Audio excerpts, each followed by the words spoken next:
Jesus. யாக்கோபு 4ஆம் அதிகாரம் 10ஆம் வசனம். புதிய ஏற்பாட்டில் யாக்கோபு 4ஆம் அதிகாரம் 10ஆம் வசனம். புதிய ஏற்பாடு 315. கர்த்தருக்கு முன்பாக தாழ்மைப்படுங்கள், அப்பொழுது அவர் உங்களை உயர்த்துவார். ஆமென். கர்த்தர் இந்த வார்த்தை நமக்கு ஆசீர்வதித்து கொடுப்பாராக. கர்த்தருக்கு முன்பாக தாழ்மைப்படுங்கள் என்று சொல்லி ஆண்டவர் நமக்கு ஒரு வார்த்தை கொடுக்கிறார். என் அருமையான தேவனுடைய பிள்ளைகளே, எத்தனையோ காரியங்களை குறித்து கர்த்தர் நம்மோடு கூட இடைப்பட்டு கொண்டு வருகிறார்.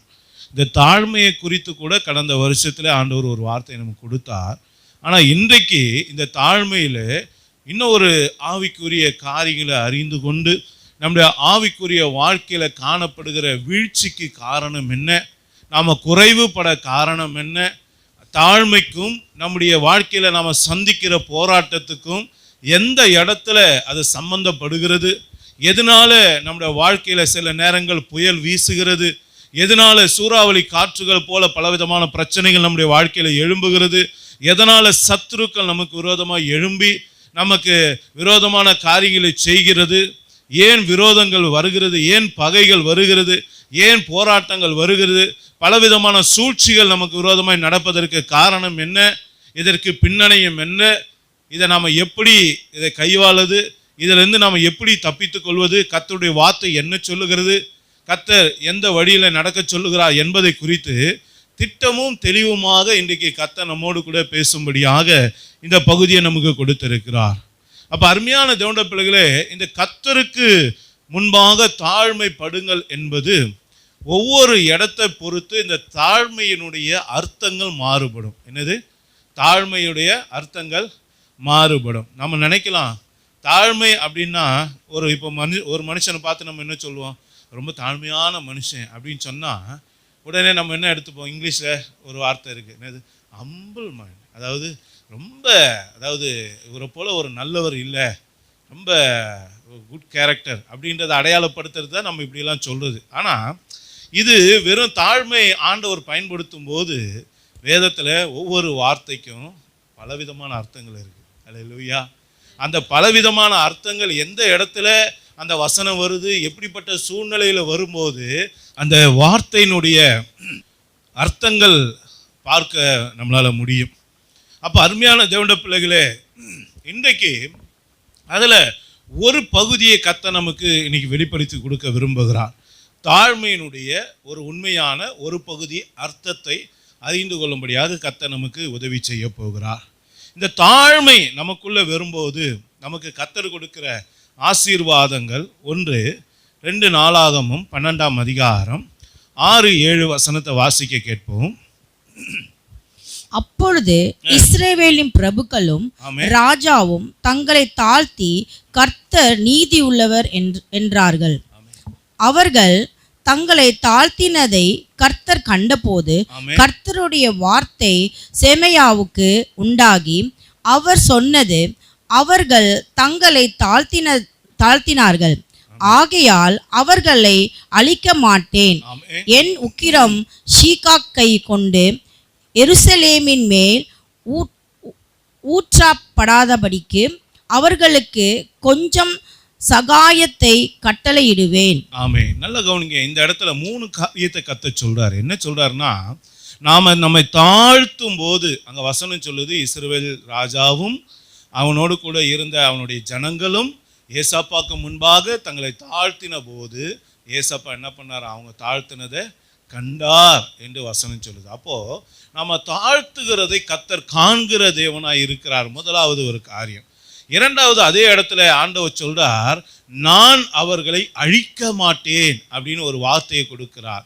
மூன்றாவதாக அதே இடத்துல ஆண்டவர் இன்னொரு வார்த்தை கொடுக்கிறார். என்ன சொல்றாரு, நான் அவர்களுக்கு கொஞ்சம் சகாயத்தை கட்டளையிடுவேன் அப்படின்னு சொல்றாரு.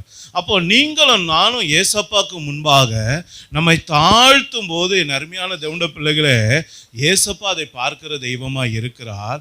பலவிதமான சூழ்நிலைகள் நம்ம அழிக்க நேரிடும் போது கர்த்தர் அந்த அழிவின் குடியிலிருந்து கர்த்தர் நம்மை பாதுகாக்கிறார்.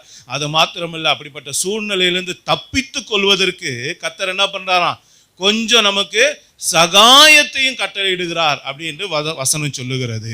அடுத்ததாக ஒரு வார்த்தையை வாசிப்போம். யாக்கோபு 4ஆம் அதிகாரம் 10ஆம் வசனத்தை வாசிங்க. பக்கம் 315 புதிய ஏற்பாடு. கர்த்தருக்கு முன்பாக தாழ்மைப்படுங்கள், அப்பொழுது அவர் உங்களை உயர்த்துவார். ஆமென். தாழ்த்தும் போது இரண்டாவதாக நமக்கு கிடைக்கிற ஒரு ஆசீர்வாதம் என்ன? ஒரு பெரிய உயர்வை கர்த்தர் நமக்கு ஆயத்தம் பண்ணி வைத்திருக்கிறார் என்று வசனம் சொல்லுகிறது. மூன்றாவதாக நீதிமொழிகளின் புஸ்தகம் 15ஆம் அதிகாரம் 33ஆம் வசனம், பக்கம் 776 பழைய ஏற்பாடு. கர்த்தருக்கு பயப்படுதல் ஞானத்தை போதிக்கும், மேன்மைக்கு முன்னானது தாழ்மை. நல்லா கவனிங்க. மேன்மைக்கு முன்னானது என்னது? தாழ்மை. தாழ்மை. அப்ப தாழ்மை வந்துருச்சுன்னா அடுத்து நமக்கு என்ன வருமா? மேன்மை வரும் அப்படின்னு சொல்றாரு. மேலான ஆசீர்வாதம் கிடைக்கும்னு சொல்றாரு. யார் ஒருவர் தாழ்மை என்ற ஒரு இடத்துக்கு வந்துடுறாங்களோ அந்த பிள்ளைகளோட வாழ்க்கையில ஆண்டவர் என்ன செய்யறாரு? அடுத்ததாக மேன்மையான ஆசீர்வாதம் அவர்களுக்கு தேவன் கட்டளையிடுகிறார் என்று வேதம் சொல்லுகிறது. அதை தொடர்ந்து 4வது காரியம் 1 பேதுரு 5ஆம் அதிகாரம் 5ஆம் வசனத்தை வாசிங்க. 1 பேதுரு 5:5 புதிய ஏற்பாடுல பக்கம் 321. அந்தபடி இளைஞரே மூப்பருக்கு கீழ்ப்படியுங்கள், நீங்கள் எல்லாரும் ஒருவருக்கொருவர் கீழ்ப்படிந்து மனத்தாழ்மையை அணிந்து கொள்ளுங்கள். பெருமை உள்ளவர்களுக்கு தேவன் எதிர்த்து நிற்கிறார், தாழ்மை உள்ளவர்களுக்கோ கிருபை அளிக்கிறார். ஆமென். தாழ்மை உள்ளவர்களுக்கு தேவன் என்ன பண்றாரா? கிருபை அளிக்கிறார். இந்த கிருபை எதற்காக கொடுக்கப்படுது? கிருபையினுடைய உண்மையான அர்த்தம் என்ன அப்படின்னா, ஒரு காரியத்தை பெற்றுக்கொள்வதற்கு ஒரு ஆள் தகுதியே இல்லை அப்படின்ற ஒரு இடத்துல இருப்பாங்க. உதாரணத்துக்கு நம்ம எல்லாருக்கும் நல்லா தெரிஞ்சதை சொல்கிறோம் பாருங்க. எத்தனை பேர் 10th எக்ஸாம் இங்கே இருக்கவங்க எழுதியிருக்கீங்க? எழுதியிருக்கோம் இல்லையா? பெரும்பாலான மூத்தவங்க எல்லாரும் எழுதியிருக்கோம். அப்போ 10th எக்ஸாம் எழுதும்போது உங்களுக்கு பாஸ் மார்க் எவ்வளோ வச்சுருக்காங்க? 35. 35 மார்க்கு ஒரு சப்ஜெக்டில் எடுத்தால் அந்த சப்ஜெக்டில் அவங்க யார்? பாஸ் அப்படின்னு. இப்போ ஒரு மாணவன் 30 மார்க் எடுத்துட்டார். அவருக்கு இப்போ 5 மார்க் இல்லை. அதனால் அவர் எழுதின மார்க்கின் படி, அதாவது பதில் படி அவர் ஃபெயிலு. ஆனால் டீச்சர்ஸ் என்ன பண்ணுவாங்க? 30 மார்க்கு எடுத்த பிள்ளைங்களுக்கு 5 மார்க்கு கிரேஸ் மார்க்குன்னு போடுவாங்க. என்னது கிரேஸ் மார்க்? அதாவது என்ன அர்த்தம்னா, பாஸ் ஆகிறதுக்கு தகுதியே இல்லாதவன், அடுத்த நிலைக்கு செல்வதற்கு தகுதியே இல்லாத ஒருத்தன், அவனை இந்த கிரேஸ் மார்க் போடும்போது அவன் என்ன பண்ணுறான்? அதுக்கு தகுதியுள்ளவனாக மாறுகிறான். அதுபோல என் அருமையான தேவனுடைய பிள்ளைகளே, தாழ்மையுள்ளவர்களுக்கு தேவன் கிருபை அளிக்கிறார்னா, நம்முடைய வாழ்க்கையில தேவன் நமக்கு கொடுக்க விரும்புகிற பலவிதமான ஆசீர்வாதங்கள் நமக்கு உண்டு. ஏன்னா வேத வசனம் சொல்லுகிறது, எபேசியர்ல நீங்க பார்த்தீங்கன்னா, உன்னதங்களில் உள்ள சகல ஆசீர்வாதத்தினாலும் தேவன் என்ன பண்ணியிருக்கிறாராம்? நம்மை ஆசீர்வதித்திருக்கிறார். அப்போ அவர் ஆசீர்வதித்ததை நாம சுதந்தரித்து கொள்வதற்கு நமக்கு ஒரு தகுதி வேணும் இல்லையா? அந்த தகுதி நம்மகிட்ட இல்லாத போது அதை நமக்கு கொடுத்து நம்மை தகுதிப்படுத்துவது எது? இந்த கிருபை தான். அதனாலதான் கர்த்தருடைய கண்களில் நமக்கு என்ன வேணும்? கிருபை வேணும். ஒருவேளை சில ஆசீர்வாதத்தை பெற்றுக்கொள்ள நமக்கு தகுதி இல்லாமல் இருக்கலாம். என் ஏசப்பா எனக்கு கிருபை பாராட்டுங்கப்பான்னு சொல்லும்போது கர்த்தர் என்ன பண்ணுவார்? நமக்கு கிருபை பாராட்டி நம்மை தகுதிப்படுத்தி நம்ம என்ன பண்ணுவார்? நம்ம அந்த ஆசீர்வாதத்தை சுதந்திரிக்க கர்த்தர் கிருபை செய்வார். ஏன்னா புறஜாதிகளாக இருந்த நமக்கு இஸ்ரவேலுடைய காணியாட்சி, அதாவது இஸ்ரவேலருக்காக தான் தேவன் பரலோகத்தை ஆயத்தம் பண்ணார். நல்லா கவனிங்க. அந்த இஸ்ரவேலருக்கு ஆயத்தம் பண்ண காணியாட்சி ஆகிய அந்த பரலோக ராஜ்யத்துக்கு இன்னைக்கு உங்களுக்கு எனக்கு தகுதியே இல்லை. ஆனா நம்மளை என்ன பண்ணியிருக்காரு? காட்டு ஒலிவ மரமாகிய நம்ம அந்த நல்ல ஒலிவ மரத்துக்கு கிடைக்கக்கூடிய ஆசீர்வாதத்தை நம்ம என்ன பண்றாரு? சுதந்திரித்து கொள்ள பெற்றுக்கொள்வதற்கு நம்மளை என்ன பண்ணியிருக்காரு? தகுதிப்படுத்தினார் பாருங்க. அந்த தகுதி கொடுத்ததே அந்த கிருபை தான். அல்லேலூயா. ஆமா. அப்போ ஆண்டவருடைய சமூகத்தில் நம்ம தாழ்த்தும் போது தேவன் என்ன பண்றாராம்? நமக்கு கிருபை அளிக்கிறார். 5வதாக 1 ராஜாக்களின் புஸ்தகம் 21ஆம் அதிகாரம் 29ஆம் வசனம், பழைய ஏற்பாட்டில் 461 பக்கம். ஆகாப் எனக்கு முன்பாக தன்னை தாழ்த்தினதை கண்டாயா? அவன் எனக்கு முன்பாக தன்னை தாழ்த்துகிறபடியினால் நான் அவன் நாட்களில் அந்த பொல்லாப்பை வர பண்ணாமல் அவன் குமாரன் நாட்களில் அதை அவன் வீட்டின் மேல் வர பண்ணுவேன் என்றார். ஆமென். நம்ம ஆண்டவருடைய சமூகத்தில் தாழ்த்தும் போது ஏற்கனவே பார்த்தோம், கர்த்தர் அதை காண்கிற தேவன். இந்த இடத்துல அவர் என்ன சொல்றாரு? பார்த்தாயான்னு சொல்றாரு. அப்படின்னு என்ன அர்த்தம்? மேலே இருக்க வசனத்தை பார்த்தீங்கன்னா முதல்ல அவர் பார்த்தாருன்னு சொல்லப்பட்டிருக்கு. இப்போ அவருடைய ஊழியக்காரனாக எலியாவை பார்த்துன்னு சொல்றாரு. அவன் எனக்கு முன்பாக தாழ்த்தினதை பார்த்தையா எலியா அப்படின்னு சொல்லி கூப்பிட்டு பேசிட்டு இப்போ அவனுக்கு ஒரு காரியத்தை சொல்றாரு. என்ன சொல்றாரு? நீ எனக்கு முன்பாக உன்னை தாழ்த்தினதுனால நான் உனக்கு பொல்லாப்புல இருந்து உனக்கு என்ன பண்றேன், விலக்கு அளிக்கிறேன். அப்படின்னு என்ன அர்த்தம்? இந்த காலத்துல நீ உயிரோடு இருக்கிற வரைக்கும் உனக்கு பொல்லாப்பு ஒன்றும் வராதபடிக்கு கர்த்தர் என்ன பண்றாரு, உன்னை பாதுகாக்கிறார். அப்போ எந்த ஒரு தேவனுடைய பிள்ளை தேவனுடைய சமூகத்துல உங்களை தாழ்த்துறீங்களோ உங்க வாழ்க்கையில ஒரு நாளும் பொல்லாப்பு வரவே வராது, அதை அனுமதிக்கவே மாட்டார். அல்லேலூயா. இதெல்லாம் வேதம் சொல்லுகிறது. அடுத்ததாக 6வது காரியம், 2 ராஜாக்களின் புஸ்தகம் 22ஆம் அதிகாரம் 19ஆம் வசனம். 2 ராஜாக்கள் 22:19. நான் இந்த ஸ்தலத்திற்கும் அதன் குடிகளுக்கும் விரோதமாக அவர்கள் பாழும் சாபமுமானவர்கள் என்று சொன்னதை நீ கேட்டபோது உன் இருதயம் இலகி உன் கர்த்தருக்கு முன்பாக உன்னை தாழ்த்தி உன் வஸ்திரங்களை கிழித்து கொண்டு எனக்கு முன்பாக அழுதபடியினால் நானும் உன் விண்ணப்பத்தை கேட்டேன். ஆமென். நல்ல கவனிங்க. இங்கே ஒரு ராஜா சத்திய வார்த்தைகளை வாசித்த உடனே அவன் என்ன பண்ணான்? உடனே தன்னை தாழ்த்தினதை வேதம் சொல்லுகிறது. அவன் தாழ்த்தினதை ஏசப்பா கண்ட மாத்திரத்துல அடுத்ததாக அவனுக்கு கொடுக்கிற ஆசீர்வாதம் என்ன? உன் விண்ணப்பத்தை நான் கேட்டேன் அப்படின்னு சொல்றாரு. நல்லா கவனிங்க. யார் ஒருவர் தன்னை தாழ்த்துகிறார்களோ அந்த பிள்ளைகளுடைய ஜபங்களை எல்லாம் தேவன் என்ன பண்றாரு? கேட்டு அவனுடைய ஜபங்களுக்கு தேவன் பதில் கொடுக்கிற தேவனாய் இருக்கிறார். இது ஆண்டவர் நமக்கு 6வதா கொடுக்கிற ஒரு ஆசீர்வாதம். 7வதாக 2 நாளாகமத்தினுடைய புஸ்தகம் 7ஆம் அதிகாரம் 14ஆம் வசனத்தை வாசிக்க கேட்போம். 2 நாளாகமும் 7ஆம் அதிகாரம் 14ஆம் வசனம். பழைய ஏற்பாடுல 551 பக்கம். என் நாமம் தரிக்கப்பட்ட என் ஜனங்கள் தங்களை தாழ்த்தி ஜெபம் பண்ணி என் முகத்தை தேடி தங்கள் பொல்லாத வழிகளை விட்டு திரும்பினால் அப்பொழுது பரலோகத்தில் இருக்கிற நான் கேட்டு அவர்கள் பாவத்தை மன்னித்து அவர்கள் தேசத்துக்கு சேமத்தை கொடுப்பேன். ஆமென். அவர்கள் தேசத்துக்கு ஆண்டவர் என்ன கொடுப்பாராம்? சேமத்தை கொடுப்பார். அப்போ எந்த ஒரு தேவனுடைய பிள்ளை தன்னை தாழ்த்தி ஆண்டவரை நோக்கி பார்க்கிறானோ அந்த ஒரு சகோதரன் நிமித்தம், அந்த ஒரு சகோதரி நிமித்தமாக கர்த்தர் என்ன பண்றாராம்? அவர்கள் தேசத்தை கர்த்தர் ஆசீர்வதிக்கிறார். அப்போ இன்னைக்கு நம்முடைய தேசத்தினுடைய சேமம் யார் கையில் இருக்கு? இங்கே இருக்கிற உங்க ஒவ்வொருத்தர் கையில தான் இருக்கு. அல்லேலூயா. நீங்க உங்களை தாழ்த்தும் போது ஏசப்பா என்ன பண்றாராம்? நம்ம இந்திய தேசத்தை ஆசீர்வதிக்கிற தேவனாய் இருக்கிறார். அல்லேலூயா. ஆமே. அடுத்ததாக 8வதாக நீதிமொழிகள் 22:4 வாசிங்க. பழைய ஏற்பாடு 781ஆம் பக்கம். நீதிமொழிகள் 22:4. தாழ்மைக்கும் கர்த்தர் பயப்படுதலுக்கும் வரும் பலன் ஐஸ்வர்யமும் மகிமையும் ஜீவனுமாம். ஆமே. தாழ்மை நமக்குள்ள இருந்தா நமக்கு கிடைக்கக்கூடிய பலன் என்னவா? ஐஸ்வர்யம் நமக்கு கிடைக்குமா?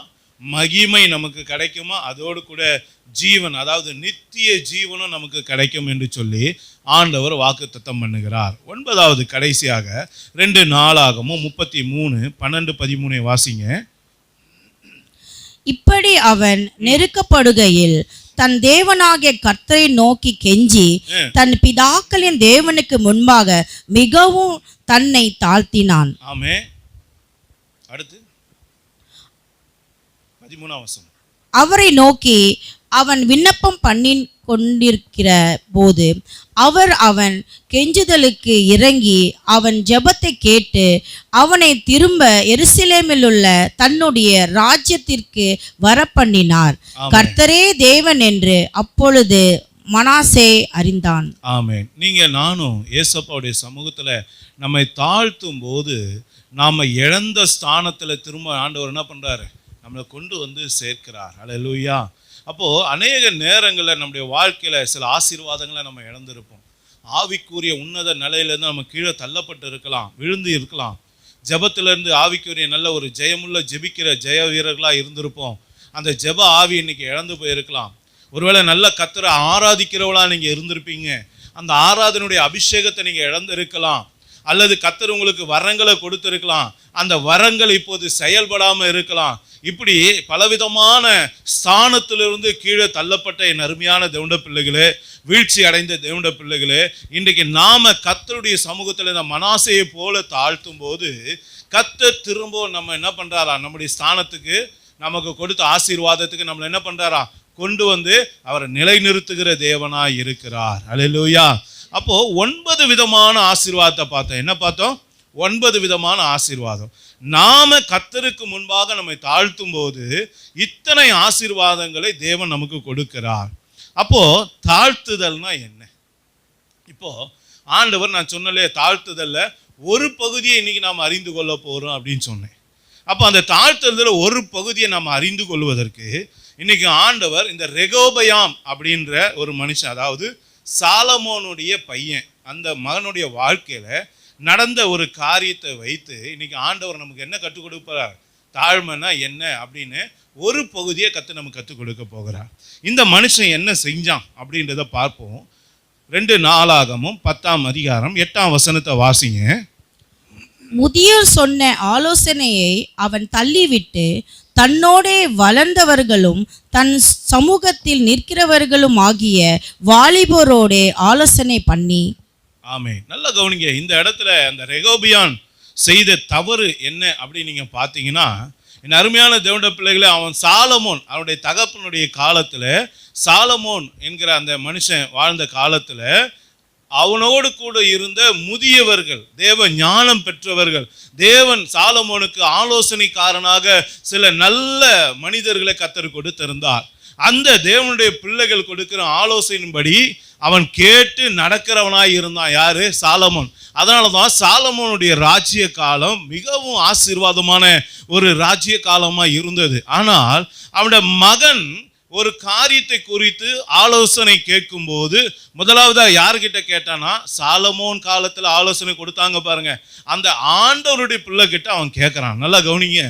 அந்த பிள்ளைங்க ஒரு நல்ல ஆலோசனையை கொடுத்தாங்க. ஆனா இவன் என்ன பண்ணிட்டான்? அந்த ஆலோசனையை தள்ளிவிட்டு தன்னோடு கூட இருக்கிற வாலிபர்களுடைய ஆலோசனையை கேட்டான் அப்படின்னு சொல்லப்பட்டிருக்கு. அப்போ அருமையான தேவனுடைய பிள்ளைகளே, இங்கே அந்த மனுஷன் செய்த முதல் தவறு என்ன அப்படின்னா, தேவனுடைய ஆலோசனையை அவன் தள்ளிவிடும் போது, தேவ மனுஷர்களாலே கர்த்தர் கொடுக்கிற ஒரு ஆலோசனையை, நல்ல ஒரு வழி நடத்துதலை அவன் தள்ளிவிடும் போது அவனோட வாழ்க்கையில சில காரியங்கள் நடக்கிறதை வேதம் காட்டி கொடுக்கிறது. ஆனா இந்த ரெகோபயாமுடைய தாத்தா, அதாவது யாரு? தாவீது. இந்த தாவீதை குறித்து என்ன சொல்லுது பாருங்க. சங்கீதம் 16:7 வாசிங்க. எனக்கு ஆலோசனை தந்த கர்த்தரை துதிப்பேன், ஆமென். ராக்காலங்களிலும் என் உள்ளந்திரியங்கள் என்னை உணர்த்தும். ஆமென். நல்ல கவனிங்க. இங்க தாவீது சொல்றான், எனக்கு ஆலோசனை தந்த கர்த்தரை துதிப்பேன். நல்ல கவனிங்க. எந்த வம்சத்துல வந்துட்டு, எந்த கோத்திரத்துல வந்துட்டு, எந்த தலைமுறையில வந்துட்டு இவன் எப்படிப்பட்டவனா இருக்கான் பாருங்களேன். அவன் தாத்தா எப்படிப்பட்டவன்? எதை கேட்டாலும் ஆண்டவர் என்ன சொல்றாரோ அதன்படியே கேட்டு கேட்டு கேட்டு செய்யறவன். ஆண்டவரே யுத்தம் வந்துருச்சு, நான் என்னப்பா செய்யணும்? ஓகே, அவர் என்ன சொல்றாரோ அந்த வழியில செய்வான். ஆண்டவரே தேவாலயம் கட்டணும், நான் என்னப்பா செய்யணும்? அவர் சொல்ற வழியே செய்வான். இப்படிதான் இந்த தாவீதோடைய வாழ்க்கை முழுவதும் இருந்தது. நல்லா கவனிங்க. ஆனா அவனுடைய பேரனுடைய வாழ்க்கை எப்படி இருக்குன்னா, தேவ ஆலோசனையை அவன் என்ன பண்ணிட்டான்? தள்ளி விட்டுட்டான் அப்படின்னு சொல்லி வசனம் சொல்லுகிறது. இந்த தேவ ஆலோசனை குறித்து வேத வசனம் என்ன சொல்லுது பாருங்க. சங்கீதம் 139:7-17 வாசிங்க. தேவனே, உமது ஆலோசனைகள் எனக்கு எத்தனை அருமையானவைகள், அவைகளில் தொகை எவ்வளவோ. அதை உணர்ந்தவன், அதை அனுபவித்த தாவீது இங்க சொல்றான். என்ன சொன்னா? உங்க ஆலோசனை எவ்வளவு அருமையானதப்பா, அதன்படி நடக்கும்போது எனக்கு எவ்வளோ ஆசீர்வாதம் கிடைச்சதுப்பா. ஈஸியா நான் எதிரிகளை ஜெயிச்சேன், ஈஸியா என் போராட்டத்தை ஜெயிச்சேன், ஈஸியா நான் என் பிரச்சனைகளை ஜெயிச்சேன், ஈஸியா என் போராட்டங்களை நான் ஜெயிச்சேன். எனக்கு வந்தக்கூடிய எல்லா சத்துருடைய இந்த கிரியைகள் எல்லாம் நான் எளிமையாக தேவனுடைய ஆலோசனையின்படி நடந்து நான் அதையெல்லாம் ஈஸியா மேற்கொண்டேன் என்று சொல்லி இங்கே தாவீது சொல்லுகிறது வேதம் நமக்கு காட்டி கொடுக்கிறது. அது மாத்திரம் இல்ல, நீதிமொழிகள் 3:21, நீதிமொழிகள் எழுதுனது யாரு? யாரு? சாலமோன். இப்ப சாலமோன் என்ன சொல்றாரு பாருங்க. 3:21 வாசிங்க. என் மகனே, இவைகள் உன் கண்களை விட்டு பிரியாதிருப்பதாக மெஞ்ஞானத்தையும் நல்ல ஆலோசனையும் காத்துக்கொள். என்ன சொல்றாரு அப்பா? என்ன சொல்றாரு? இப்ப ரெகோபயாமோட அப்பா தாத்தா சொன்னதை பார்த்தோம். இப்ப அப்பா என்ன சொல்றாரு? மகனே, யாருக்கு தான் சொல்லியிருக்காரு? ரெகோபயாமுக்கு தான் சொல்லிக்கிறாரு. என்ன சொல்ல? மகனே, நல்ல ஆலோசனைய காத்துக்கொள்ளுப்பா அப்படின்னு சொன்னார். சரிங்களா? சரி, இன்னும் சாலமோன் என்ன சொல்லியிருக்காரு பாருங்க. நீதிமொழிகள் 12:15 வாசிங்க. மதியீனனுடைய வழி அவன் பார்வைக்கு செம்மையா இருக்கும், ஆலோசனைக்கு செவி கொடுக்கிறவனோ ஞானம் உள்ளவன். ஆமா, நல்லா கவனிங்க. நீ ஆலோசனைக்கு செவி கொடுத்தா நீ ஞானமா நடக்க ஆரம்பிச்சிருவடா, எல்லா விஷயத்தையும் ஞானமா அணுக ஆரம்பிச்சிருவடா, ஈஸியா நீ எல்லா விஷயத்தையும் ஜெயிச்சுக்கலாம்டா, கஷ்டமே பட வேண்டாம்டா அப்படின்னு சொல்லி அப்பா என்ன சொல்றாரு, எல்லாருக்கும் இந்த ஆலோசனையை கொடுக்கிறார். சரிங்களா? இன்னமும் சாலமோன் ஒரு காரியத்தையும் சொல்றாரு பாருங்க. நீதிமொழிகள் 11:14 வாசிங்க. ஆலோசனை இல்லாத இடத்தில் ஜனங்கள் விழுந்து போவார்கள், அநேக ஆலோசனைக்காரர் உண்டானால் சுகம் உண்டாகும். ஆமா, ஆலோசனைக்காரர் அநேகர் இருந்தா சுகம் உண்டாகும். ஆனா ஆலோசனை இல்லாத இடத்துல என்ன பண்ணுவாங்க, ஜனங்க விழுந்து போவாங்க. அப்படிதானே வாசிச்சோம்? இன்னொரு வாட்டி வாசிங்க சிஸ்டர் அந்த வசனத்தை. ஆலோசனை இல்லாத இடத்தில் ஜனங்கள் விழுந்து போவார்கள். என்னது ஆலோசனை இல்லைன்னா யாருமே தேவன்கிட்ட ஆலோசனை கேட்கல, ஒரு தேவ மனுஷங்கிட்ட ஆலோசனை கேட்காம நீங்க பாட்டு ஒரு துணிஞ்சு ஒரு காரியத்தை செய்யறீங்கன்னா வசனம் என்ன சொல்லுது, ஆலோசனை இல்லாத இடத்துல ஜனங்க விழுந்து போவாங்க. அந்த காரியத்துல நம்ம என்ன பண்ணிடுவோம், வீழ்ச்சியை காணுவோம், தோல்வியை காணுவோம் அப்படின்னு சொல்லுது. ஆனா அநேக ஆலோசனைக்காரர் இருந்தா அந்த ஜனங்க எப்படிப்பட்டவங்களா இருப்பாங்களாம் யோசிச்சு பாருங்க. அநேக ஆலோசனைக்காரர் இருந்தால் அந்த காரியம் உறுதிப்படும் அப்படின்னு சொல்லி ஆண்டவர் சொல்றாரு. அது மாத்திரம் இல்ல, 15:22 வாசிங்க. நீதிமொழிகள் 15:22. ஆலோசனை இல்லாமல் யால் எண்ணங்கள் சித்தியாமல் போகும். நீங்க நினைக்கிறது உங்களுக்கு வாய்க்காது, சித்தியாமல் போனா வாய்க்காது, உங்களுக்கு கிடைக்காம போயிடும். அப்படி நல்லா கவனிங்க. இன்னைக்கு ஆலோசனை கேட்டுதான் நம்ம எல்லா காரியத்தையும் செய்யறோமா? தேவன் கொடுக்கிற ஆலோசனை இல்ல தேவன் மனுஷன் கொடுக்கிற ஆலோசனை கேட்கிறோமா? நல்லா கவனிங்க. தாவீதோட நாட்களில வேதம் சொல்லுகிறது, அகித்தோப்பேல் என்கிற ஒரு மனுஷன் இருந்தான். அந்த அகித்தோப்பேலுடைய ஆலோசனை எப்படிப்பட்டதா இருந்ததான், தேவ ஆலோசனை போல இருந்தது என்று வசனம் சொல்லுது. மோசேக்கு அவனுடைய மாமனார் கொடுத்த ஒரு ஆலோசனை அவனுக்கு வனாந்தரத்துல மிகவும் உபயோகமா இருந்தது என்று வேதத்தை நம்ம பார்க்கிறோம். இதெல்லாம் எதற்கு அடையாளம்? என் அருமையான தேவனுடைய பிள்ளைகளை, நம்ம ஆண்டவருடைய பிள்ளையா இருக்கும்போது ஆண்டவர் சில ஆவிக்குரிய சகோதரர்களை, தேவ பிள்ளைகளை நமக்கு என்ன பண்ணியிருப்பாரு, ஆலோசனை கொடுக்கிற இடத்துல கொடுத்திருப்பாரு. நாம அவங்க சொல்லுகிற ஆலோசனையை கேட்டு அதன்படி நடக்கும்போது நமக்கு காரியங்கள் வாய்க்கும், அந்த காரியங்கள் நமக்கு சித்திக்கும். ஆனா அந்த காரியங்களை நாம செவி கொடுக்காத போது, அந்த ஆலோசனைக்கு நாம செவி கொடுக்காத போது அந்த காரியம் நமக்கு வாய்க்காமையே போயிடும் அப்படின்னு சொல்லி ஆண்டவர் சொல்றார். இன்னொரு காரியத்தையும் வாசிங்க. நீதிமொழிகள் 1:25-31 வசனத்தை வாசிங்க. என் ஆலோசனை எல்லாம் நீங்கள் தள்ளி என் கடிந்து கொள்ளுதலை வெறுத்தீர்கள். நல்லா கவனிங்க. இப்ப தேவன் பேசுகிறார். என்ன பேசுறாரு? என் ஆலோசனையின் தன்னலப்பா, இப்ப உனக்கு என்ன நடக்குது பாருங்க. ஆகையால் நானும் உங்கள் ஆபத்து காலத்தில் நகைத்து உங்கள் பயப்படும் காரியங்கள் வரும்போது ஆகடியம் பண்ணுவேன். நீங்கள் பயப்படும் காரியம் புசல் போல் வரும்போது ஆபத்து சூறாவளி போல் உங்களுக்கு நேரிடும் போது, நெருக்கமும் இடுக்கமும் உங்கள் மேல் வரும்போது ஆகடியம் பண்ணுவேன். அப்பொழுது அவர்கள் என்னை நோக்கி கூப்பிடுவார்கள், நான் மறு உத்தரவு கொடுக்க மாட்டேன். அவர்கள் அதிகாலையில் என்னை தேடுவார்கள், என்னை காண மாட்டார்கள். அவர்கள் அறிவை வெறுத்தார்கள், கர்த்தருக்கு பயப்படுதலை தெரிந்து கொள்ளாமற் போனார்கள். என் ஆலோசனையை அவர்கள் விரும்பவில்லை, என் கடிந்து கொள்ளுதலை எல்லாம் அசட்டை பண்ணினார்கள். போதும், நல்லா கவனிங்க. இப்ப ஆண்டவர் சொல்றாரு, என் ஆலோசனையை அவங்க விரும்பல, கேட்கல, தள்ளி போட்டாங்க.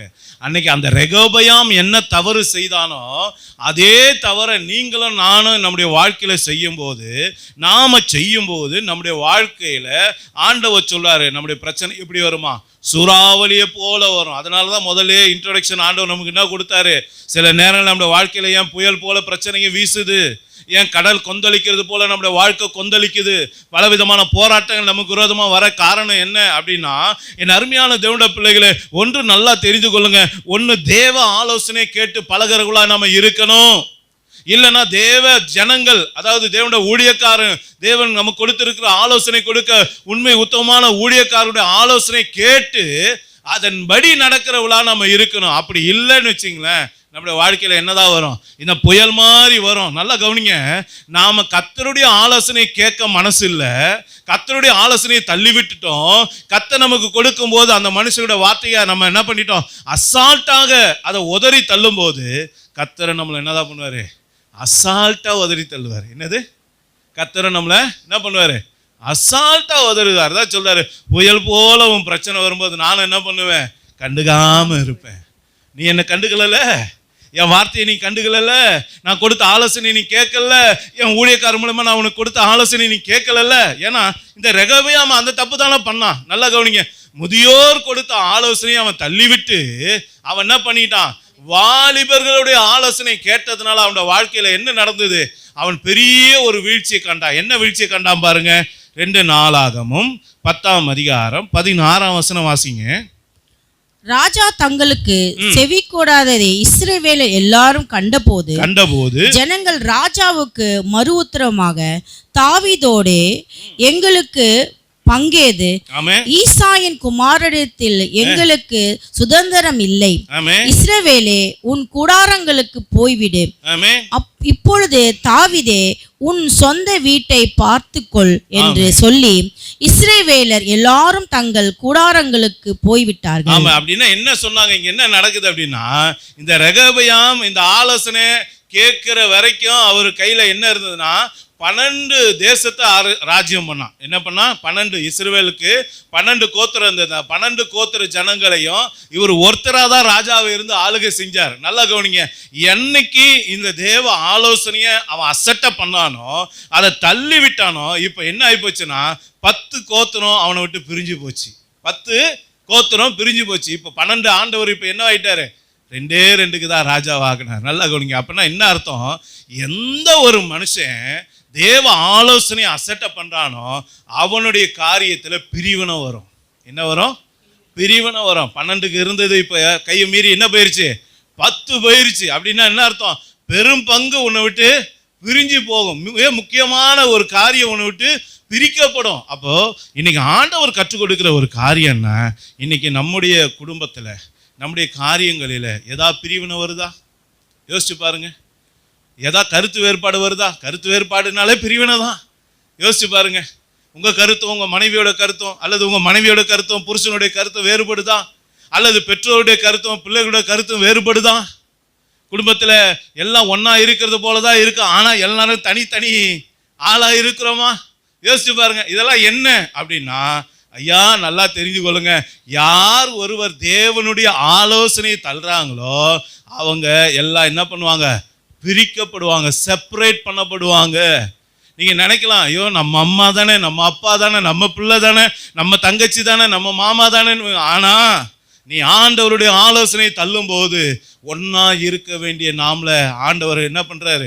சத்துரு நம்மளை பிரிக்கும்படியாக சூழ்நிலை நாமளே உருவாக்கிறோம்.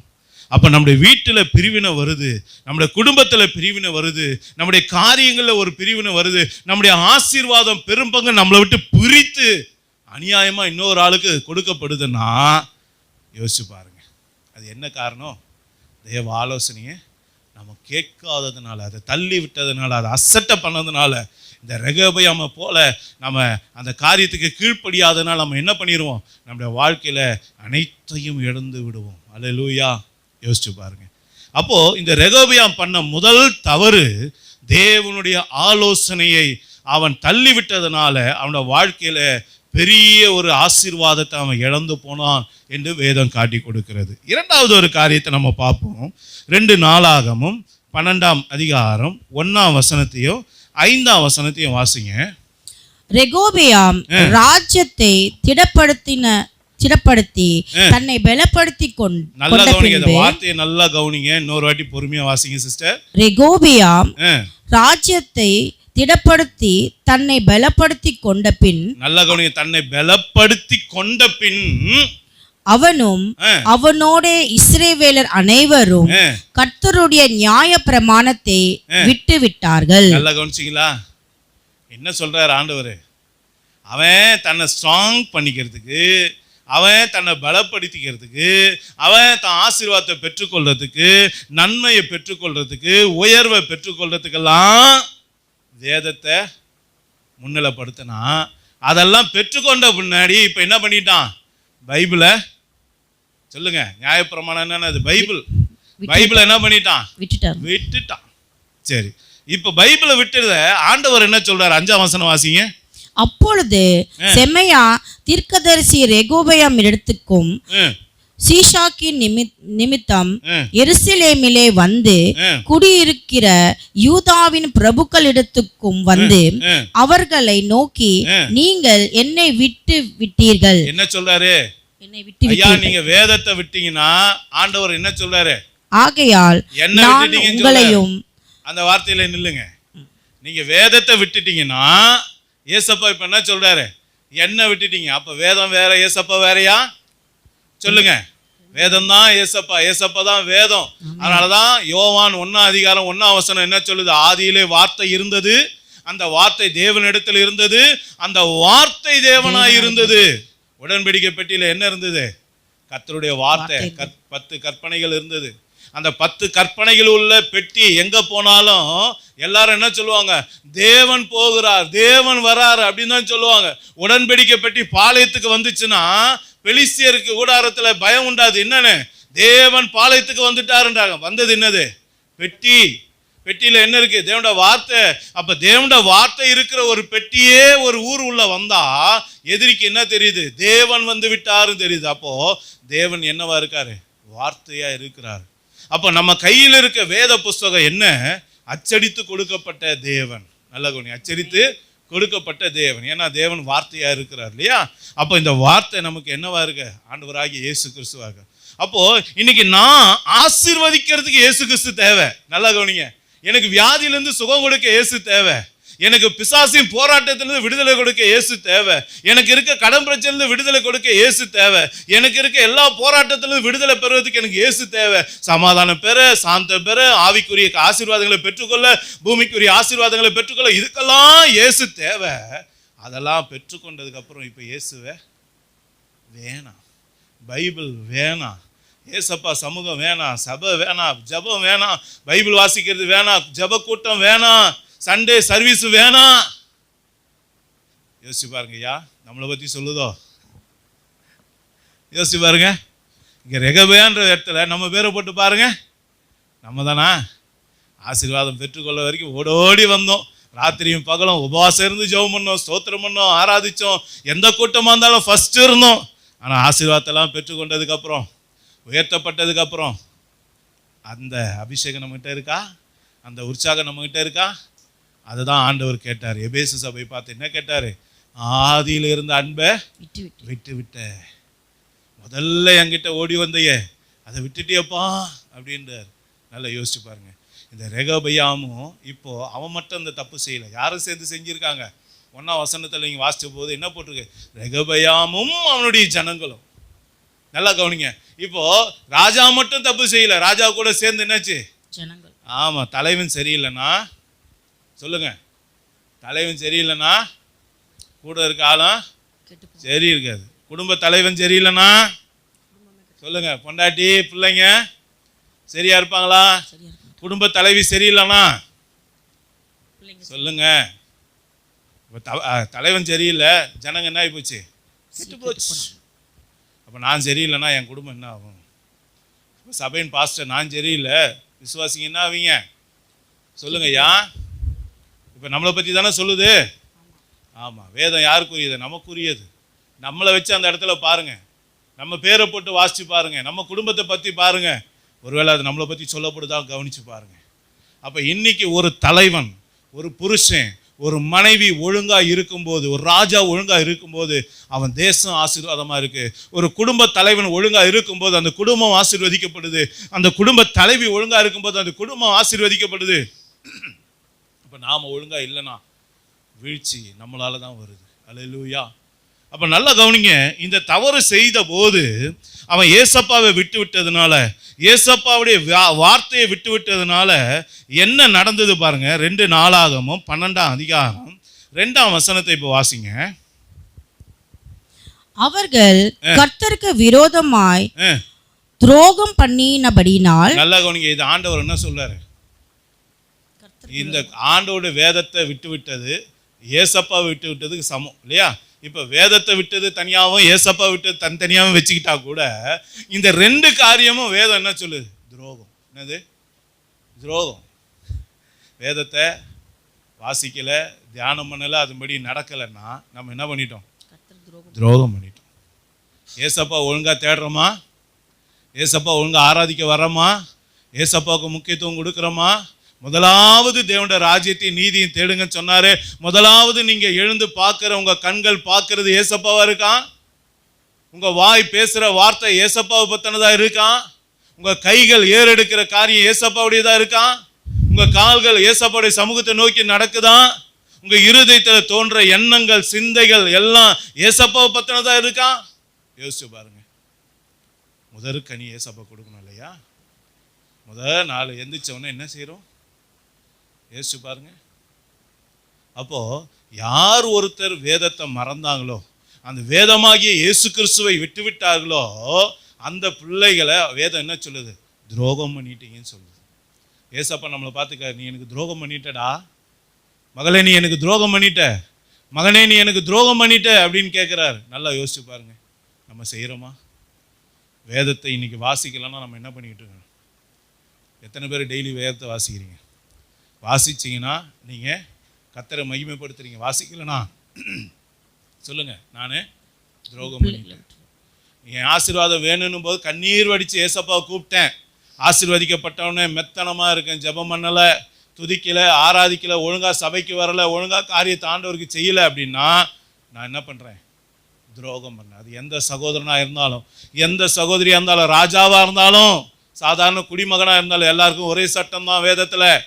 பாஸ்டராக இருந்தாலும் விசுவாசியாக இருந்தாலும் ஒரே சட்டம் தான். பாஸ்டர் பைபிள் வாசிக்கலனாலும் துரோகம் தான், விசுவாசி பைபிள் வாசிக்கலனாலும் துரோகம் தான். அப்போ இந்த துரோகம் நம்ம பண்ணிகிட்டு இருக்குமா? ஜெபிக்காமல் இருக்கிறது துரோகம் இல்லையா? துதிக்காமல் இருக்கிறது துரோகம் இல்லையா? கையை தட்டாமல் இருக்கிறது துரோகம் இல்லையா? கர்த்தருக்கு கொடுக்காமல் இருப்பது துரோகம் இல்லையா? கர்த்தரை தேடாமல் இருப்பது துரோகம் இல்லையா? கர்த்தருக்காக ஓடாமல் இருக்கிறது துரோகம் இல்லையா? கர்த்தருக்கு நம்ம முதல் இடத்தை கொடுக்காமல் இருக்கிறது துரோகம் இல்லையா? யோசிச்சு பாருங்க. அப்போ இன்னைக்கு இந்த ரெகொபெயாமுடைய வாழ்க்கையில அவன் என்ன செஞ்சான்? துரோகம் பண்ணி விட்டான். அவனும் அவனுடைய ஜனங்களும் துரோகம் பண்ணி விட்டார்கள். அடுத்து அந்த வார்த்தையை திரும்ப வாசிங்க. அவர்கள் கர்த்தருக்கு விரோதமாய் துரோகம் பண்ணினபடியினால் ராஜாவாகிய ரெகொபெயாமின் 5ஆம் வருஷத்தில் எகிப்தின் ராஜாவாகிய சீஷாக் 1200 ரதங்களோடும் 64,000 குதிரைகளோடும் எருசலேமுக்கு விரோதமாய் வந்தான். அவனோட கூட திரும்ப வாசிங்க. அவனோட கூட எகிப்தில் இருந்து வந்த லூபியார், நல்ல கவனிங்க, லூபியரும் சூக்கியரும் எத்தியோப்பியருமான ஜனங்கள் எண்ணிக்கைக்கு அடங்காதவர்களாய் இருந்தார்கள். அடங்காதவர்களுமாய் வந்தாங்க. நல்ல கவனிங்க. நீங்களும் நானும் வேதத்தை மறந்தால், நீங்களும் நானும் இயேசுவை மறந்தால் நாம முதல்ல துரோகம் பண்ணோம் அப்படின்னு வசனம் சொல்லுது. இந்த துரோகம் யாரெல்லாம் நாம பண்ணி இருக்கிறோமோ அந்த பிள்ளைக்கு விரோதமா என்ன வரும்? இந்த எகிப்தின் ராஜாவாகி சீஷாக்கும், அவனோடு கூட லூபியரும், அவனோடு கூட சூக்கியரும், அவனோடு கூட எத்தியோப்பியரும் என்ன பண்ணுவாங்க? எண்ணிக்கை அடங்காத ஆட்கள் வந்து அவங்கள விரோதிக்க ஆரம்பிச்சிருவாங்க. யோசிச்சு பாருங்க. நமக்கு நிறைய விரோதி எழும்பியிருக்காங்களா? யோசிச்சு பாருங்க ஐயா. எகிப்தியர் வந்து இஸ்ரேலுக்கு பக்கத்து தேசம்தான், பக்கத்து வீடு தான். யோசிச்சு பாருங்க. பக்கத்து வீட்டால் நம்மகிட்ட ஸ்நேகமாக இருக்காங்களா இல்லை விரோதிக்கிறாங்களா? அப்படியே பகை வச்சுருக்காங்களா? வன்மத்தை வச்சுருக்காங்களா? வன்கண்ணாக இருக்காங்களா? நம்ம மேலே பொறாமையாக இருக்காங்களா? மேல் வீடு கீழ் வீடு, லெஃப்ட்டு ரைட்டு, பின்னாடி முன்னாடி எல்லா வீட்டையும் கொஞ்சம் யோசிச்சு பாருங்க. யோசிச்சு பாருங்க ஐயா. நம்மளை விரோதிக்கிறவங்க அதிகமாயிட்டாங்களோ? ஏன் வருது? துரோகம் பண்ணதுனால வருது. அல்லேலூயா. நான் என் தேவனை மறந்தேன், அதனால தேவனை என்ன பண்ணிட்டாரு? என்னை மறந்துட்டார். அல்லேலூயா. நான் வேதத்தை மறந்துட்டேன், அதனால ஏசப்பாவை என்ன பண்ணிட்டாரு? மறந்துட்டார். என்ன என்ன பண்ணிட்டாரு? எகிப்தர்கிட்ட கொடுத்துட்டாரு. விரோதம் வந்துருச்சு, பகை வந்துருச்சு. இப்போ பெருங்கூட்டமா விரோதிங்க வராங்க. எவ்வளவு பேர்? 1 2 இல்லை, எண்ணிக்கைக்கு அடங்காத பிரச்சனை. சில நேரம் நம்ம சொல்ல, என் பிரச்சனை தலைக்கு மேல போகுது பிரதர், என் பிரச்சனை எனக்கு வெள்ளம் போல இருக்கு பிரதர், 1 2 எதை சொல்றது நான் அப்படின்னு நம்ம சொல்றோம் பாருங்க. இதுக்கெல்லாம் காரணம் என்னன்னா, நம்ம வேதத்தை மறந்ததுனால, ஏசப்பாவை மறந்ததுனால இன்னைக்கு விரோதங்கள் நமக்கு விரோதமா எழும்புகிறது. பலவிதமான சத்துருக்கள் நமக்கு விரோதமா எழும்பி வராங்க. நல்லா கவனிங்க. ஏன் ஆண்டவர் எகிப்தியனை கொண்டு வந்தாரு? இஸ்ரேல் தேசத்து மேப்பை என்னைக்கா பார்த்துருக்கீங்களா? இஸ்ரேல் சுற்றி பார்த்தீங்கன்னா ஏகப்பட்ட நாடு இருக்குது. யோர்தான் இருக்குது, இந்த பக்கம் சிரியா இருக்குது, அந்த பக்கம் லெபனான் இருக்குது, காசா இருக்குது. அதெல்லாம் எழும்பி வரல. ஆனால் யாரும் எழும்பி வர வச்சாரு? எகிப்தை எழும்பி வர வச்சார். எகிப்துனா என்ன தெரியுங்களா? அடிமைத்தனம். என்னது எகிப்துனா? அடிமைத்தனம். அப்போ யார் ஒருவர் கர்த்தரை விட்டு விடுறாங்களோ, யார் ஒருவர் வேதத்தை மறக்கிறாங்களோ, துரோகம் பண்றாங்களோ, அந்த பிள்ளைங்களை அடிமைப்படுத்த ஒருத்தன் வருவான். அவன் தான் எகிப்து. அப்போ எகிப்துன்னா என்னது? அடிமைத்தனம். சீசாக், அந்த எகிப்தோட ராஜா பேர் என்ன போட்டிருக்கு? சீசாக்கு. சீசாக்குன்னா என்ன அர்த்தம் தெரியுங்களா? குடிக்க கொடுப்பவன். என்னது? குடிக்க கொடுப்பவன். அப்படின்னா என்னத்தை குடிக்க கொடுப்பான்? கூட வந்தது எத்தனை பேர்? லூபியர், சூக்கியர், அப்புறம் எத்தியோப்பியர். லூபியர் யாரு? லூபியருக்கு அந்த அர்த்தம் என்ன அப்படி கொடுத்துருக்குன்னா வறட்சி அப்படின்னு சொல்லப்பட்டிருக்கு. லூபியருக்கு என்னது? வறட்சி. நாம துரோகம் செஞ்சா இந்த சீசாக்கு என்கிற அடிமை பண்ற ஆவி வந்து என்ன பண்ணும்? நமக்கு குடிக்க கொடுக்கும். என்னத்தை குடிக்க கொடுக்கும்? இந்தாடா உன் வாழ்க்கையில் இருக்க ஆசீர்வாதத்தெல்லாம் நான் பிடுங்கிட்டு உனக்கு என்ன கொடுக்க போறேன்? வறட்சியை குடிக்க கொடுக்குறேன் அப்படின்னு சொல்றான். அப்போ நம்ம வீட்டில் வறட்சி இருக்கா? வறுமை இருக்கா? யோசிச்சு பாருங்க ஐயா. நம்ம சாப்பாடுக்கு திண்டாடுறோமா? அநேக காரியங்கள் நம்மக்கிட்ட குறைவுபடுதா? நம்மக்கிட்ட எப்போ இல்லை, இது இல்லை, அது இல்லை நம்ம சொல்கிறோமோ, அப்போ நம்ம வீட்டில் என்ன வந்துருச்சு? நம்மக்கிட்ட என்ன வந்துருச்சு? வறட்சி வந்துச்சு. இப்போ வறட்சியை ஊற்றி கொடுக்குறவன் யாரு? சீசாக்கு. யார் அவன்? அடிமைப்படுத்த வந்திருக்கான். அந்த அடிமை பண்ணுறவன் முதல்ல கொடுக்குறது என்னது? வறட்சியை கொடுக்குறான். சரி, லூபியர்னா வறட்சின்னு பார்த்தோம். அடுத்து என்ன போட்டிருக்கு பேரு? சூக்கியர். சூக்கியர்னா என்ன தெரியுங்களா? நாடோடிகள்னு அர்த்தம். என்னது? நாடோடிகள். இந்த சீசாக்கு ரெண்டாவது என்னத்தை ஊற்றி கொடுக்குறான்? நீ இந்த இடத்துல இருக்கக்கூடாது, நீ அங்கே போ, நீ அந்த இடத்துல இருக்கக்கூடாது, நீ அங்கே போ அப்படின்னு சொல்லி அலைந்து திரிகிற வாழ்க்கை, ஒரு நிலையற்ற வாழ்க்கை. எங்கே நம்மளால் உறுதியாக இருக்க முடியாது. எந்த இடத்துலையும் எந்த ஸ்தானத்துலையும் நம்மளால் நிலைத்து நிற்க முடியாது. எங்கே பார்த்தாலும் ஓடிக்கிட்டே இருப்போம். நம்ம வாழ்க்கையை பார்த்தீங்கன்னா யாருமே துரத்தல்னாலும் நம்ம என்ன பண்ணிக்கிட்டு இருப்போம்? ஓடிக்கிட்டே இருப்போம். யோசிச்சு பாருங்க. என் வாழ்க்கையில் அது நடக்குதா? என் வாழ்க்கையில் நடக்குதுன்னா சீசாக்கு என்ன பண்ணிக்கிட்டு இருக்கான்? ஊற்றி ரெண்டாவது என்னத்தை ஊற்றி கொடுக்குறான்? முதல்ல வறட்சி ஊற்றி கொடுத்தான். ரெண்டாவது நாடோடி வாழ்க்கை, நிலையற்ற வாழ்க்கை, அலைந்து திரிகிற வாழ்க்கை, ஓடிக்கிட்டே இருக்க வாழ்க்கை. என் கால் கொஞ்சம் கூட இளைப்பாறலையே, ஒரு இடத்துல கூட, ஒரு வேலையில் கூட நிலைக்க முடியலையே, ஒரு வீட்டில் கூட என்னால் நிலைக்க முடியல, ஒரு நல்ல வருமானத்தில் நிலைக்க முடியலையே, நல்ல ஒரு சந்தோஷத்தில் கொஞ்ச நேரம் கூட என்னால் இருக்க முடியல, ஒரு சமாதானத்தில் கொஞ்ச நேரம் கூட என்னால் நிலைக்க முடியல. ஏன் காரணம்? நம்ம கர்த்தருக்கு துரோகம் பண்ணதுனால கர்த்தர் எகிப்தின் ராஜா கிட்ட நம்ம விட்டு போட்டார். அல்லேலூயா. அப்போ எகிப்து ராஜா என்ன பண்ண? எகிப்துனா அடிமைன்னு பார்த்தோம். சீசாக்கு அந்த ராஜாவுடைய பேர், அவருடைய பேருக்கு என்ன அர்த்தம்? குடிக்க கொடுக்குறவன். அவன் என்ன குடிக்க கொடுப்பான்? கூட கூட்டிட்டு வந்தது யார்? லூபியர். லூபியர்னா என்ன பார்த்தோம்? வறட்சி. சூக்கியர்னா என்ன பார்த்தோம்? நாடோடிகள் அப்படின்னு பார்த்தோம். எத்தியோப்பியா அப்படின்னா என்ன அப்படின்னா கருப்புன்னு அர்த்தம். நமக்கு புரியும்படின்னா சொல்றேன், இருள்னு அர்த்தம். அல்லேலூயா. இருள். இருள் யாருக்கு அடையாளம்? பிசாசுக்கு அடையாளம். அல்லேலூயா. பிசாசுக்கு அடையாளம். அவன் கொண்டு வரக்கூடிய போராட்டத்துக்கு அடையாளம். நம்ம வெளிச்சத்தின் பிள்ளைங்க அப்படின்னா ஏசப்பாவோட பிள்ளைங்க. இப்போ இருள் நம்ம சூழ்ந்துச்சுன்னா நம்ம யாரா மாறிடுறோம்? சொல்லுங்க. பிசாசுக்கு ஆளுகைக்கு நம்ம உள்ளே போயிடுறோம். யோசிச்சு பாருங்க. அப்போ இருள் என்கிற அந்த எத்தியோப்பியரையும் ஊற்றி கொடுக்குறான். அப்போ பிசாசு இடம் கொடுக்கறது, உள்ளே வர்றதுக்கு நம்ம என்ன பண்ணுறான்? அவன் இடம் கொடுக்குறான். யோசிச்சு பாருங்க. அப்போ இன்னைக்கு நாம் செய்கிற ஒரு துரோகம். இன்னைக்கு ஆசீர்வாதமாக இருக்க இயேசு தேவை, என்னை உயர்த்த இயேசு தேவை, என்னை விடுதலையாக்க இயேசு தேவை. ஆனால் அதெல்லாம் நான் அடைந்த பின்பு என் ஏசப்பாவை நான் விட்டு விடுறேன்னா நான் எவ்வளோ பெரிய துரோகி. யோசிச்சு பாருங்க. இந்த துரோகம் எனக்குள்ள வரும்போது கர்த்தர் எகிப்து எழுப்புறார். அந்த எகிப்தாகிய அந்த சீசாக்கை எழுப்புறார். அவனோடு கூட லூபியரை கொண்டு வரார், சூக்கியரை கொண்டு வரார், எத்தியோப்பியரை கொண்டு வரார். யோசிச்சு பாருங்க. இவங்களாம் வந்து என்ன பண்ணாங்களாம்? 2 நாளாகமோ 12ஆம் அதிகாரம் 9-10 வசனத்தை வாசிங்க. அப்படியே எகிப்தின் ராஜாவாகிய சீஷாக் எருசலேமுக்கு விரோதமாய் வந்து கர்த்தருடைய ஆலயத்தின் பொக்கிஷங்களையும் ராஜாவுடைய அரண்மனை பொக்கிஷங்களையும் சாலோமோன் செய்வித்த பொன் பரிசுகளை ஆகிய சகலத்தையும் எடுத்துக்கொண்டு போய்விட்டான். ஆமென். அவைகளுக்கு என்ன நடந்தது? நம்ம சம்பாரிச்சதெல்லாம் போயிருச்சு. நம்ம அப்பா கொடுத்துட்டு போனது, தாத்தா கொடுத்துட்டு போனது, நம்மளது எல்லாம் என்ன ஆயிடுச்சு? போயிருச்சு. ஆமாம், தங்கம் போய் அடுத்து என்ன மாட்டி வச்சிருந்தானா பாருங்க. அடுத்து வாசிங்க. அவைகளுக்கு பதிலாக ராஜாவாகிய ரெகோபெயாம் வெண்கல பரிசுகளை செய்வித்து. ஆமா, வெண்கலத்தை தங்கம் போய் இப்ப என்ன ஆகி போச்சு? பித்தளை ஆகி போச்சு. கவனிச்சிங்க. இன்னைக்கு நாம கர்த்தருக்கு விரோதமா துரோகம் பண்ணும் போது நம்ம கிட்ட இருக்கிறதெல்லாம் சத்துரு என்ன பண்ணிடுறான் சொல்லுங்க? அபகரித்து கொள்றான். இப்போ இஸ்ரவேல் ஜனங்க எகிப்துல இருந்து வரும்போது என்ன நடந்தது யோசிச்சு பாருங்க. எகிப்துல இருந்து வரும்போது எகிப்தை கொள்ளையடிச்சுக்கிட்டு வந்தாங்கன்னு வசனம் சொல்லுது. என்னது? எகிப்து கிட்ட இருந்து கேட்டதெல்லாம் வாங்கிட்டு புடுங்கிட்டு வந்தாங்க அப்படின்னு சொல்லப்பட்டிருக்கு.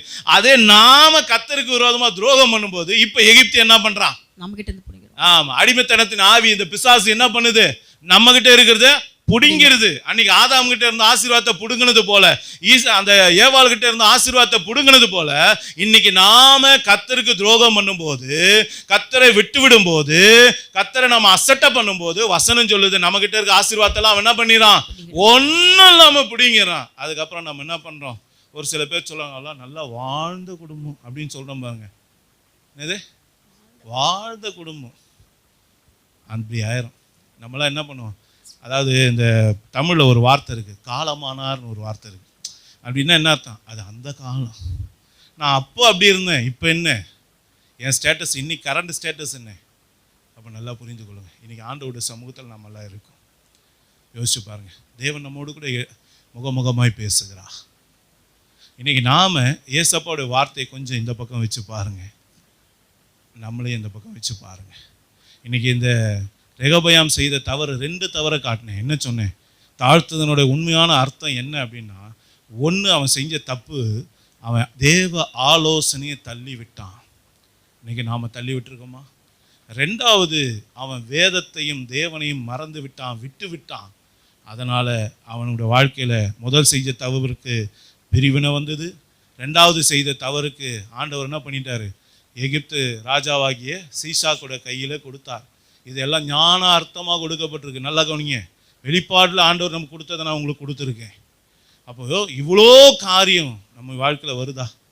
அப்போ சத்துரு நம்ம வீட்டில் வந்திருக்கான் அப்படின்றது எப்படி கண்டுபிடிச்சிக்கலாம்? பிரிவினை வந்திருக்குன்னா கண்டுபிடிச்சிடலாம். வறட்சி வீட்டில் வந்திருக்கா? கண்டுபிடிச்சிடலாம். அடுத்தது நாடோடி வாழ்க்கை வருதா? கண்டுபிடிச்சிருங்க. நம்ம வீட்டை எப்போ பார்த்தாலும் இருள் அப்படின்னா என்ன அர்த்தம்? துதிக்க வேண்டிய வீட்டில் எப்பவும் சண்டை இருக்கா? அப்போ இருள் நம்ம ஆக்குப்பை பண்ணது. துதிக்க வேண்டிய இடத்துல முறுமுறுப்பு இருக்கா? இது இல்லை அது இல்லை, குறைவோடு இருக்கோமா? கண்ணீரும் கவலையுமா இருக்கோமா?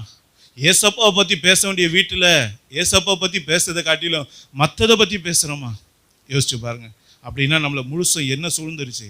இருள் சூழ்ந்து விட்டதுன்னு அர்த்தம். எண்ணிக்கை அடங்காத மக்கள், பிசாசின் போராட்டங்கள் நம்மை சூழ்ந்து கொண்டதுன்னு அர்த்தம்.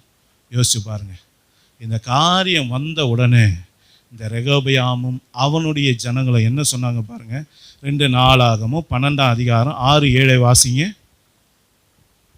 அப்பொழுது இஸ்ரவேலின் பிரபுக்களும் ராஜாவும் தங்களை தாழ்த்தி கர்த்தர் நீதி உள்ளவர் என்றார்கள். என்ன சொன்னாங்க? கர்த்தர் நீதி உள்ளவர். எதுக்காக நீதி உள்ளவர் சொன்னாங்க? நான் தப்பு செஞ்சிட்டேன், தங்களை தாழ்த்தி, அதனால இந்த தண்டனை எல்லாம் எனக்கு ஆண்டவர் கொடுத்தாரு. என்ன தண்டனை கொடுத்தாரு? பிரிவினையை கொடுத்தாரு. என்கிட்ட இருந்து 10 ராஜ்யத்தை பிடிங்கிட்டாரு. அதோடு கூட எனக்கு எகிப்தை கொண்டு வந்தார், எதிரியா விரோதத்தை கொண்டு வந்தார், பகையை கொண்டு வந்தார். என்கிட்ட இருக்க எல்லாத்தையும் பறிச்சுட்டு போயிட்டான், வறட்சியை கொடுத்துட்டு போயிட்டான், நாடோடி வாழ்க்கையை கொடுத்துட்டு போயிட்டான், இருளான வாழ்க்கையை கொடுத்துட்டு போயிட்டான் அப்படின்றத புரிஞ்சுக்கிட்டாங்க, அனுபவிச்சுட்டாங்க. சரிங்களா? அந்த பாடுல அவங்க என்ன பண்ண, வெந்து நொந்து போயிட்டாங்க. இப்போ அவங்க வாயிலேருந்து வர வார்த்தை என்னது? கர்த்தர் நீதி உள்ள. அப்படின்னா என்ன அர்த்தம்? அவர் சொன்னதை நாங்கள் செய்யலை, கீழ்ப்படியலை, அதனால் இதெல்லாம் என் வாழ்க்கையில் வந்துருச்சு, என் வீட்டில் வந்துருச்சு, என் குடும்பத்தில் வந்துருச்சு அப்படின்றத தவற உணர்ந்துக்கிட்டாங்க. அல்லேலூயா. அப்ப தவற உணர்றதான் இந்த இடத்துல ஆண்டவர் சொல்லி கொடுக்கிற உண்மையான தாழ்மை. என்னது? நான் சொன்னல, தாழ்மை பல இடத்துல பல விதமான அர்த்தத்துல இருக்குன்னு சொன்னேன். அப்ப கர்த்தருக்கு முன்பாக உங்களை தாழ்த்துங்கள் அப்படின்னா இந்த இடத்துல ஆண்டவர் என்ன தாழ்மையை கற்றுக் கொடுக்கிறார்னா, செய்த தவறை உணர்ந்து நம்ம சீர்படுத்தி கொள்ள நம்மை ஒப்பு கொடுப்பது தான் உண்மையான ஒரு தாழ்மையா இருக்கு. அல்லேலூயா. இங்க ரெகொபெயாமும் அவனுடைய ஒட்டுமொத்த ஜனங்களும் தாங்க செய்த தவறை உணர்ந்து தங்களை தாழ்த்தின போது, மன்னிப்பு கேட்ட போது, மனம் திரும்பின போது, ஆண்டவர்கிட்ட ஒப்புரவாகும் போது ஆண்டவர் அப்புறம் தான் சொன்னாரு. என்ன சொன்னாரு? நான் உன்னை அழிக்க மாட்டேன்னு சொன்னாரு. அதுக்கப்புறம் தான் ஆண்டவர் சொன்னாரு என்னன்னு, நான் உனக்கு கொஞ்சம் சகாயத்தை கட்டளையிடுவேன்னு சொன்னார். அது மாத்திரம் இல்லை, அந்த கொஞ்சம் சகாயம் கட்டளையிடுவேன்னு வார்த்தைக்கு அடுத்த வார்த்தையை வாசிங்க சிஸ்டர். 7ஆம் அதுக்கு அடுத்த வார்த்தை ஆனாலும். ஆனாலும் நல்லா கவனிங்க, அந்த வார்த்தையை கவனிங்க. ஆனாலும் என்னை சேவிக்கிறதற்கும் அந்நிய தேசங்கள் என் ராஜ்யங்களை சேவிக்கிறதற்கும் இருக்கிற வித்தியாசத்தை அவர்கள் அறியும்படிக்கு அவனை சேவிக்கிறவர்களானவர்கள் என்றார். ஆமா, நல்லா கவனிச்சிங்களா? நான் ஒழுங்கா உங்களுக்கு காரியங்களை கொடுத்தேன், ஒழுங்கா கட்டளைகளை கொடுத்தேன், எச்சரிப்பு கொடுத்தேன், ஆனா நீ கேட்கல, கீழ்ப்படியல, என்னை அசட்ட பண்ண. அதனால இப்ப ஆண்டவர் என்ன சொல்றாருன்னா, என்ன நீ ஒழுங்கா ஆராதிச்சிருந்தா இவ்வளோ ஆசீர்வாதம் உனக்கு இருந்திருக்கும். என்னை நீ ஒழுங்கா ஆராதிக்காததுனால, என் வார்த்தைக்கு உண்மையா கீழ்ப்படியாததுனால இன்னைக்கு அந்த வாழ்க்கையோட வித்தியாசத்துக்கும் இந்த வாழ்க்கைக்குரிய வித்தியாசத்தையும் நான் காட்டுவேன். அப்படின்னா என்ன அர்த்தம்? கெட்ட குமாரன் கதையை பார்த்தோமா? கெட்ட குமாரன் போகும்போது என்ன போனாரு? திரளான ஆஸ்திகளோட போனார். உண்மைதானே? வரும்போது என்னவா வந்தாரு? ஒன்றும் இல்லாத வெறும் பயலாக வந்தார்.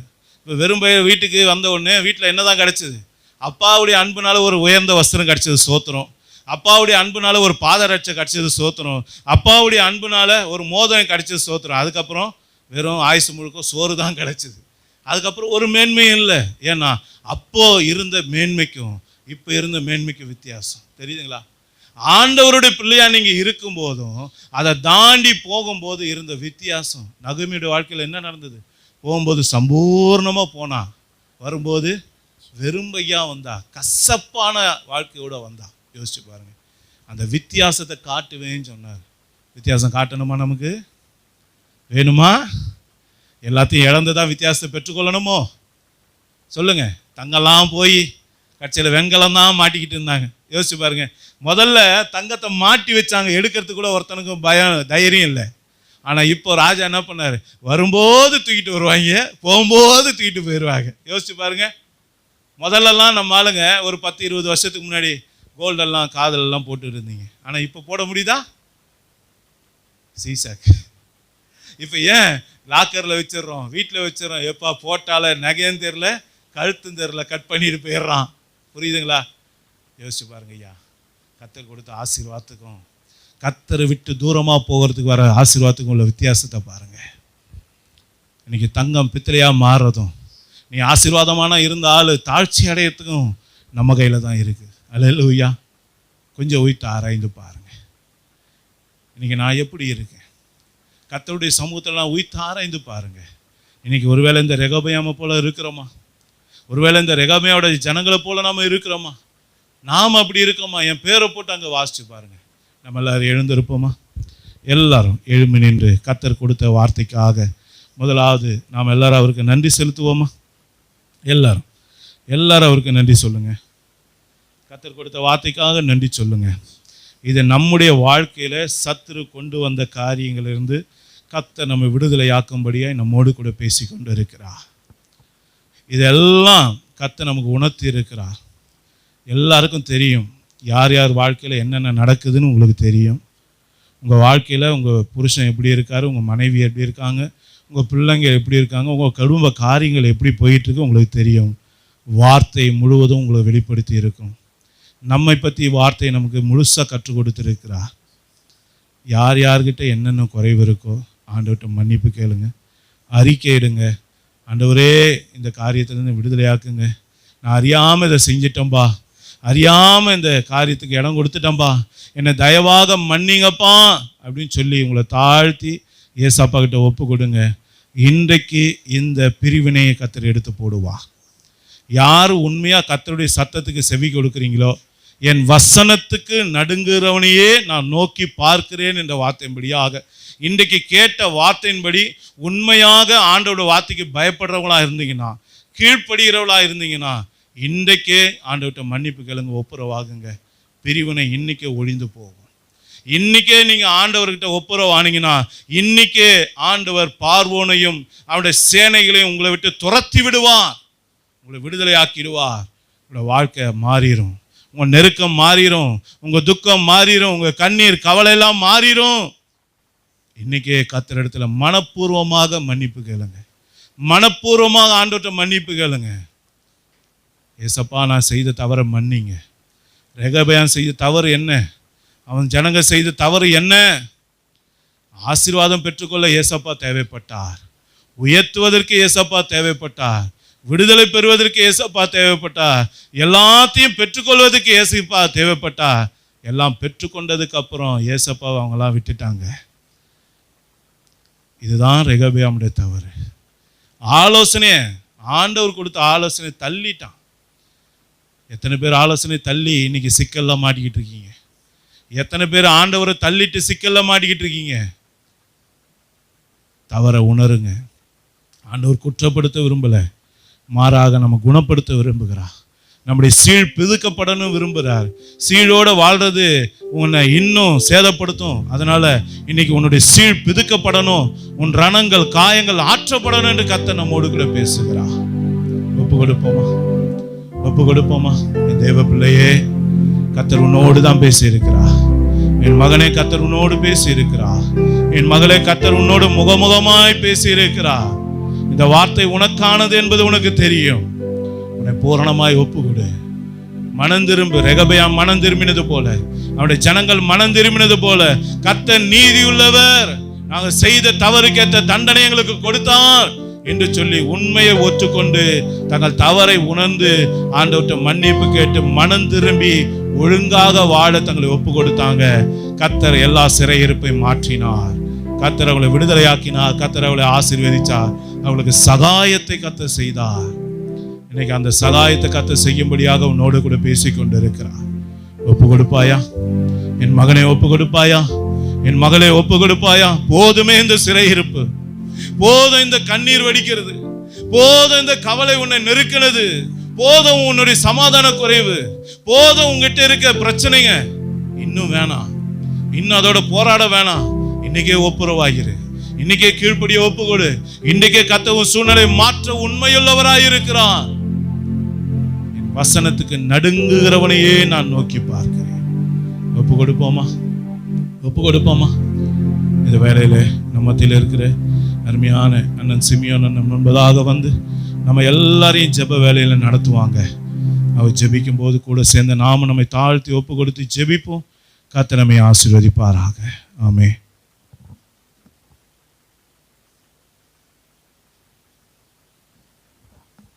எல்லோரும் கண்களை மூடி ஜெபிப்போம்.